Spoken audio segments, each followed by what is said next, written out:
Video के माध्यम से मैं कैश इन फ्लो के साथ-साथ और भी बहुत सारी चीज़ें आपको कुछ बताने वाला हूँ। अगर आप एक दुकान के मालिक हैं कि पहले लिख, पीछे दे, भूल पड़े कागज़ से ले। आपने अगर 10 लाख, 5 लाख, 1 लाख या 50,000 कुछ भी पैसा आपने लगाया है बिज़नेस के अंदर, लोगों के मन में एक तो डर रहता है कि मैं लोन लूँगा, भर पाऊँगा या नहीं भर पाऊँगा।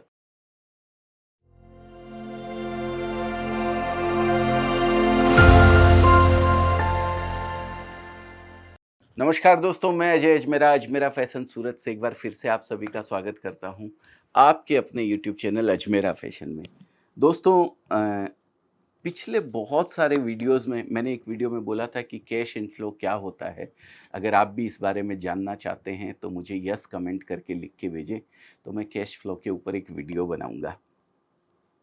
तो आज इस वीडियो के माध्यम से मैं कैश इन फ्लो के साथ-साथ और भी बहुत सारी चीज़ें आपको कुछ बताने वाला हूँ। अगर आप एक दुकान के मालिक हैं, एक दुकान आप चला रहे हैं, तो कुछ पॉइंट्स और भी मैं कैश फ्लो के अलावा शेयर करूँगा, जो शायद कहीं न कहीं आपके ज़रूर काम आएँगे।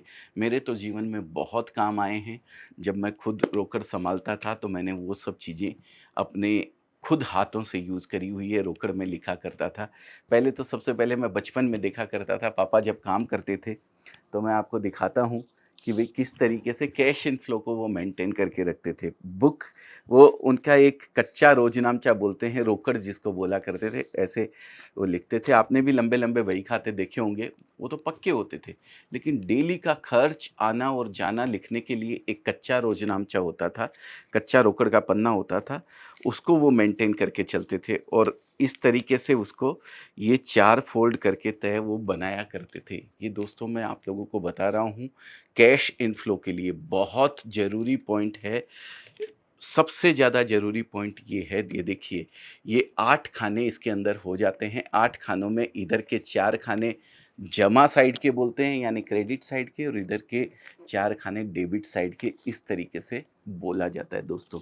तो जो भी पैसा आता है, इस साइड आपको क्रेडिट करना है, जमा करना है, और जो भी पैसा जाता है, इस साइड आपको सामने नाम लिखना है। ये होता है कैश फ्लो का एक व्यवस्थित सिस्टम।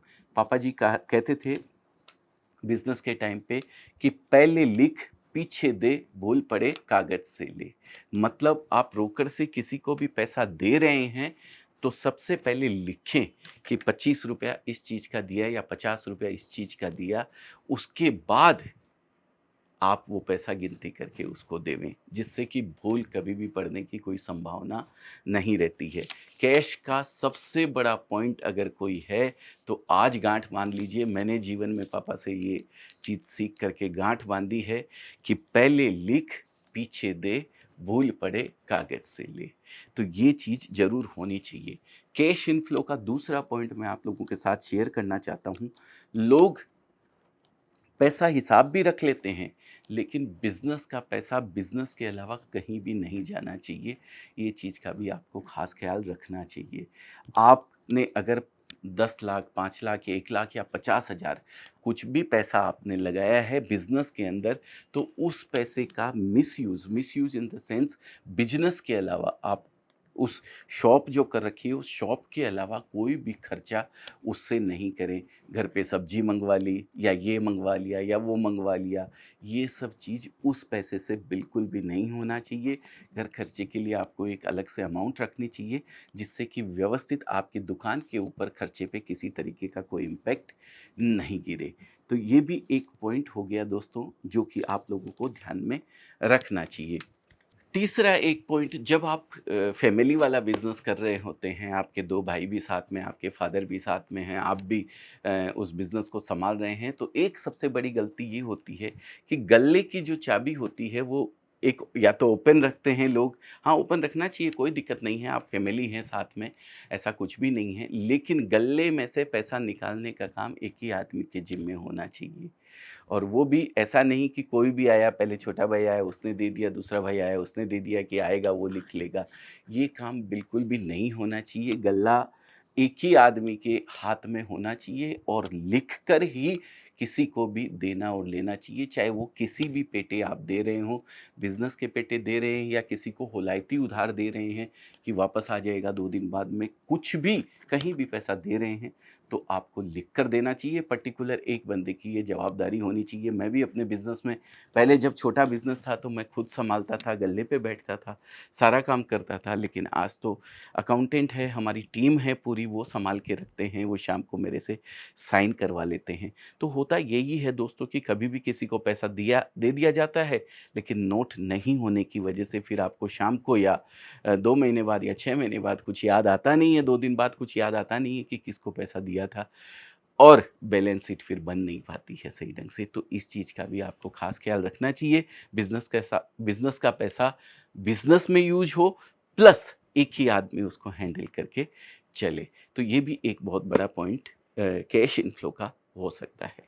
इसके अलावा एक पॉइंट एक ये होता है कि इन्वेंट्री आपको मेंटेन करनी है। अगर आपने एक बार माल लाके दुकान के ऊपर रखा है, उसमें से कौन-सा माल ज़्यादा बिकता है, कौन-सा माल कम बिकता है, माल खत्म हो गया है तो और मँगवाना है, ये चीज़ों को भी एक कागज़ के ऊपर ज़रूर नोट करके आपको रखना चाहिए। आप दवाई की दुकान के अंदर जाते हैं, आप देखते हैं आपने दवाई माँगी और अगर उसके पास वो एक ही दवाई है, वो आपको दे देता है, तो वो तुरंत डायरी के अंदर नोट कर लेता है कि भई आज शाम को जब वो एमआर आएगा मेडिकल रिप्रेजेंटेटिव, तो उसको नोट करवाना है कि ये दवाई और वापस कल सुबह भेज देना। तो ये इन्वेंटरी मेंटेन का एक तरीका है, ये ज़रूर आपको मेंटेन करके रखना चाहिए, जिससे कि आने वाले समय में स्टॉक वगैरह की आपको दिक्कत नहीं हो और आपका कपड़ा रेगुलर बिकता रहे। जो चीज़ ज़्यादा बिकती है वो ज़्यादा मँगवा के रखें, जो चीज़ थोड़ा स्लो बिकती है लेकिन रखना बहुत ज़रूरी है, मार्जिन भी कम है लेकिन रखना बहुत ज़रूरी है, जैसे मैचिंग वगैरह होती है, फॉल, पिको और ये इस तरीके की अगर कपड़े की दुकान आपकी है तो वो भी रखनी ज़रूर चाहिए। और महीने के अंत में नहीं तो कम से कम क्वार्टरली या हाफ ईयरली आपको हिसाब और स्टॉक एक मेंटेन करके रखना चाहिए, जिससे कि आपको ये पता लगे कि भई अपन ने दुकान करी थी, तो कितना अपना नफ़ा हुआ, कितना अपना पैसा आपको बचा। कपड़े के बिज़नेस के अंदर नुकसान का तो कोई काम है ही नहीं। मैं आपको बताता हूँ, एक घर से भी जो लेडीज़ काम करती है, वो 25 से 30% ऐड करके हमारे कपड़े के अंदर बेचती है और अगर किसी ने अच्छा शोरूम बना रखा है, तो वो तो 100% तक प्लस करके हमारे कपड़े के अंदर बेचता है। तो आपको भी एक ये हिसाब-किताब बनाना चाहिए, भले ही क्वार्टरली बनाएँ, भले ही आप हाफ ईयरली बनाएँ या भले ही साल के अंत में बनाएँ। छोटी दुकान है, तो आप आराम से जब भी थोड़ा समय मिले, उस समय स्टॉक गिनती करके आप ये काम करवा सकते हैं। तो जिससे आपको पता रहे कि हम कितने पानी के अंदर हैं। तो ये चीज़ भी आपको एक करनी चाहिए, जिससे सारी चीज़ों का व्यवस्थित तरीका आपको पता रहे और कौन स्टॉक थोड़ा मान लीजिए पुराना हो रहा है, स्टॉक कुछ लाया हुआ है, 3 महीने पुराना है या 2 महीने, तो उसको आगे निकाल के सेल आउट करने का सबसे पहले उसको प्रयास करना चाहिए। वो तरीके मैंने और भी वीडियोज़ के माध्यम से बहुत बताए हुए हैं। आप देखते हैं कि भई किस तरीके से लोग सेल निकाल देते हैं पुराने कपड़े को बेचने के लिए, 20% डिस्काउंट, 25% डिस्काउंट, 2 पे 1 फ्री या और बहुत सारे तरीके होते हैं इनको करने का। तो ये काम भी बीच-बीच में आपको ज़रूर करते रहना चाहिए। एक और पॉइंट दोस्तों इसमें कवर करना चाहता हूँ, आपकी दुकान अच्छी चल रही है, आपने पिछले 1 साल, 1.5 साल, 2 साल से आपने दुकान कर रखी है और आपको लगता है कि अगर कैपिटल और मैं अगर डालूँ, तो इसमें और अच्छा मुनाफ़ा हो सकता है। तब आप लोन भी अप्लाई कर सकते हैं। लोन अप्लाई करने के लिए लोगों के मन में एक तो डर रहता है कि मैं लोन लूँगा, भर पाऊँगा या नहीं भर पाऊँगा। तो ये अगर आप ऑलरेडी बिज़नेस कर रहे हैं और आपको लग रहा है कि नहीं उसमें कमाई है, मैंने अगर 1% पे लोन लिया है या 75 पैसे महीने के में लोन लिया है और मेरे को कमाई 10% हो रही है या 5% हो रही है, तो लोन लेने में कोई बुराई नहीं है दोस्तों। आप लोन ले सकते हैं। आज हमारे जो हमारी सरकार है उसने तो प्रधानमंत्री योजना में के तहत बहुत सारे लोन के मुद्रा लोन और बहुत सारे लोन के तरीके भी आप लोगों को बताए हुए हैं। अगर आपका बिज़नेस चल रहा है तो लोन लेने में कोई दिक्कत नहीं है। हाँ, लेकिन ये चीज़ ध्यान रखना है, लोन लिया हुआ पैसा आपको पर्सनल यूज़ नहीं करना है, वो बिज़नेस का पैसा है, बिज़नेस में ही आपको यूज़ करना चाहिए। लोन लेके आप पैसा अपने पर्सनल कामों के लिए, घूमने-फिरने के लिए कहीं लगा देते हैं, तो वो काम नहीं होना चाहिए। बिज़नेस बढ़ाने के लिए अगर लोन लेते हैं, तो कोई लोन लेने में बुराई नहीं है। तो दोस्तों, ये कुछ पॉइंट्स थे जो आप अगर ऑलरेडी दुकान कर रखी है आपने, तो कहीं न कहीं आपके लिए ये ज़रूर काम लगेंगे।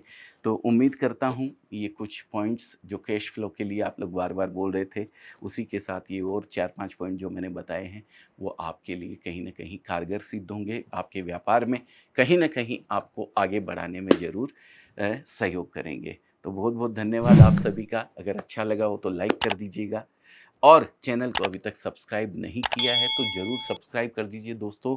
नीचे लाल बटन है जिस पे क्लिक करना है आपको। आजकल मोबाइल में देखते हैं तो ब्लैक एंड व्हाइट में लिखा हुआ दिखता है सब्सक्राइब, तो उसको ज़रूर क्लिक कर दीजिए। साथ में बेल आइकन ज़रूर दबा दीजिएगा जिससे कि इस तरीके की जो जानकारी मैं आप लोगों को देता हूँ, वो सबसे पहले आपको मिले। बहुत-बहुत धन्यवाद। आपका दिन शुभ हो, मंगल हो। इसी मंगल कामना के साथ मैं उस परमपिता परमेश्वर को प्रणाम करता हूँ जो आपके, मेरे और सबके भीतर बैठा हुआ है। आपका दिन शुभ हो, मंगल हो। जय हिंद, जय भारत।